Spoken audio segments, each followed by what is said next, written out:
Good morning. आज इस lecture में हम जानेंगे गैल्वेनिक सेल और इलेक्ट्रोलिटिक सेल कैसे आप साथ साथ वर्क करता है। तो अभी तक हमने गैल्वेनिक सेल के बारे में पढ़ा कि कैसे केमिकल में होने वाले एनर्जी चेंज को यूटिलाइज किया जा सकता है। गैल्वेनिक सेल में हमने यही तो पढ़ा था कि यहाँ से जो हायर एनर्जी से लोअर एनर्जी में रिएक्शन हो रही है, तो जो एनर्जी है उसको हम कैसे लाइट या हीट के फॉर्म में यूटिलाइज कर सकते हैं। अभी यहाँ तक हमने यही पढ़ा किस तरह से इलेक्ट्रॉन के मूवमेंट को कंट्रोल किया जा सकता है। अब हम थोड़ा और आगे बढ़ते हैं और इलेक्ट्रोलिटिक सेल के बारे में पढ़ते हैं। जैसे ही ये दोनों जो कीज हैं, अब जैसे ही इन दोनों कीज को हम कनेक्ट करेंगे, ये जो Zn है ये अपना इलेक्ट्रॉन लूज करके बाहर किसके फॉर्म में आ जाएगा, Zn2+ के फॉर्म में आ जाएगा। और रॉड पे इलेक्ट्रॉन क्या हो जाएंगे, इलेक्ट्रॉन प्रोड्यूस हो जाएंगे नेगेटिव फॉर्म में। यहाँ पे क्या हो रहा है, ऑक्सीडेशन, यहाँ पे इसका ऑक्सीडेशन हो रहा है, ये ऑक्सीडेशन रिएक्शन होने लगता है। और वहां पर कॉपर क्या कर रहा है, इलेक्ट्रॉन को गेन कर रहा है। ठीक है, कॉपर क्या कर रहा है, इलेक्ट्रॉनों को गेन कर रहा है और यहाँ पे आके डिपॉजिट हो रहा है। अब यहाँ पे ये सपोज ए है, यहाँ पे रिडक्शन हो रहा था, इसका रिडक्शन। ये सपोज बी है, ए में Zn ज्यादा होता जा रहा है क्योंकि Zn अपना इलेक्ट्रॉन लूज करके इस सोल्यूशन में आता जा रहा है। तो यहाँ पे Zn ज़्यादा हो जा रहा है और Zn को न्यूट्रलाइज करने के लिए कोई नहीं है। अगर यहाँ पे सल्फेट है तो उतने ही सल्फेट है जितना इसके पास Zn है, लेकिन और जो एक्स्ट्रा Zn आ रहे हैं इसको न्यूट्रलाइज करने के लिए यहाँ पे अब और कोई नहीं है। ऐसे ही ये जो कॉपर है, ये कॉपर अगर इससे जाके चिपक जा रहा है इस रॉड पे, तो ये जो सल्फेट है, ये जो सल्फेट अकेला बच रहा है, इसको न्यूट्रलाइज करने के लिए कोई नहीं है। तो अब हमें कुछ ऐसा करना होगा कि रिएक्शन के साथ साथ ये भी, जैसे जैसे ये रिएक्शन हो रही है, साथ के साथ इसको न्यूट्रलाइज करने के लिए भी कुछ ऐसा इसमें डाल दिया जाए, कुछ भी, कोई भी इलेक्ट्रोलाइट या कुछ भी डाला जाए जिससे ये जो एक्स्ट्रा Zn है या एक्स्ट्रा सल्फेट है, ये क्या हो जाए, ये न्यूट्रलाइज हो जाए।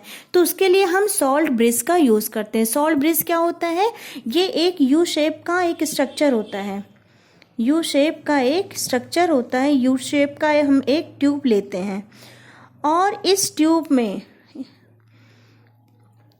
यू शेप का हम एक ट्यूब लेते हैं और इस ट्यूब में हम जेलेटिन, अगार अगार और इलेक्ट्रोलाइट को डाल के हीट करके जब ठंडा करते हैं, तो ये जो आपका इलेक्ट्रोलाइट मान लो हमने KCl लिया है, ठीक है।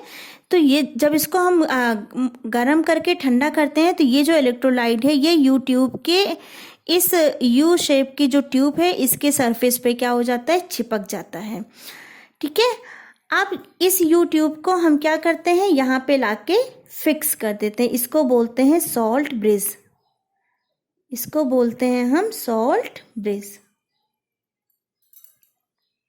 ओके, इसका नाम मैं यहाँ लिख देती हूँ, इसको बोला जाता है सॉल्ट ब्रिज। ओके, इस सॉल्ट ब्रिज का क्या काम होता है, ये Cl- है और ये K+ है। जैसे ही Zn अपना इलेक्ट्रॉन लूज करके बाहर आएगा, ये Cl क्या कर देगा, Zn को न्यूट्रलाइज कर देगा। सेम हेयर, जैसे ही कॉपर यहाँ इस वॉल के सरफेस पे जाके चिपकेगी, ये जो पोटेशियम है ये किसको न्यूट्रलाइज कर देगा, सल्फेट को। तो अब यहाँ पे आसानी से ये एक दूसरे को क्या कर दे रहे हैं, न्यूट्रलाइज कर दे रहे हैं। इसकी रिएक्शन कुछ इस तरह होगी, ये जो Zn है ये Cl- से रिएक्शन करके क्या बना ले रहा है, ZnCl2, और ये जो पोटेशियम है ये सल्फेट आयन से रिएक्शन करके क्या बना ले रहा है, पोटेशियम सल्फेट।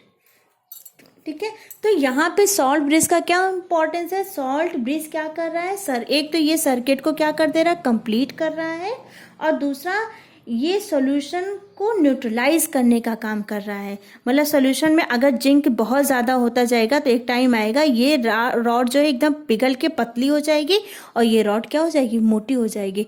तो ऐसा कुछ ना हो उसके लिए जिंक को हटाना या न्यूट्रलाइज करना बहुत ज़रूरी था। यहाँ पे कॉपर को भी न्यूट्रलाइज करना ज़रूरी था, इसलिए हम सॉल्ट ब्रिज का यूज़ करते हैं। ठीक है, अब आता है इलेक्ट्रोलिटिक सेल का क्या यूज़ है। यहाँ पे इलेक्ट्रोलिटिक सेल का ये इलेक्ट्रोलिटिक सेल का वायर है जिसको हमने गैल्वेनिक सेल से क्या किया है, कनेक्ट किया है। यहाँ पे हमने इलेक्ट्रोलिटिक सेल लिया है, इसमें हमने मोल्टेड क्या डाला है, NaCl डाला है, और यहाँ पे 2 कार्बन की हमने क्या ली है, रॉड ली है। ये ग्रेफाइट की भी हो सकती है और डायमंड की भी हम ले सकते हैं। मेन हमें कार्बन कंटेंट रॉड यहाँ पे चाहिए होता है। ठीक है, अब जैसे ही हम इसको इससे कनेक्ट करेंगे, इसको इससे कनेक्ट करेंगे और इसको इससे कनेक्ट करेंगे, इसको इससे कनेक्ट करेंगे और इसको इससे कनेक्ट करेंगे, तो बल्ब ग्लो करना बंद हो जाएगा। अब क्योंकि इसका कनेक्शन इससे हट चुका है, अब ये दोनों आपस में कनेक्ट हुए और ये दोनों आपस में कनेक्ट हुए हैं।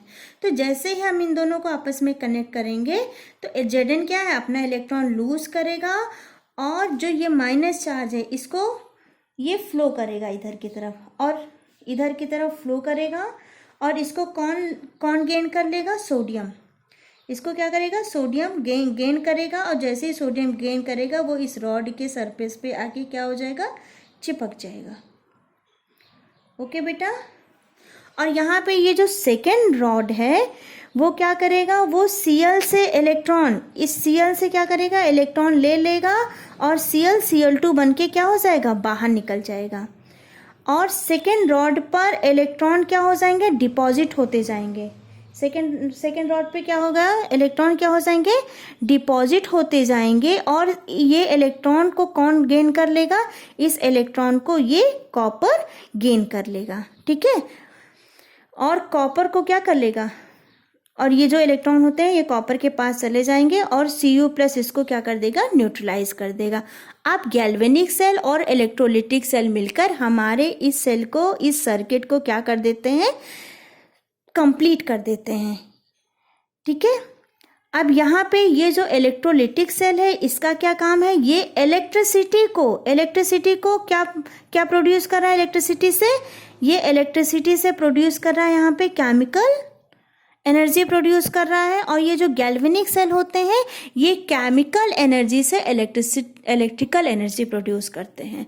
ये दोनों जस्ट अपोजिट होते हैं, ये इलेक्ट्रिसिटी से केमिकल एनर्जी प्रोड्यूस करता है और ये केमिकल एनर्जी से इलेक्ट्रिसिटी प्रोड्यूस करता है। तो यहाँ पे आकर हमारा यहाँ पे आकर हम क्या बोल सकते हैं, this is the story of electrochemistry.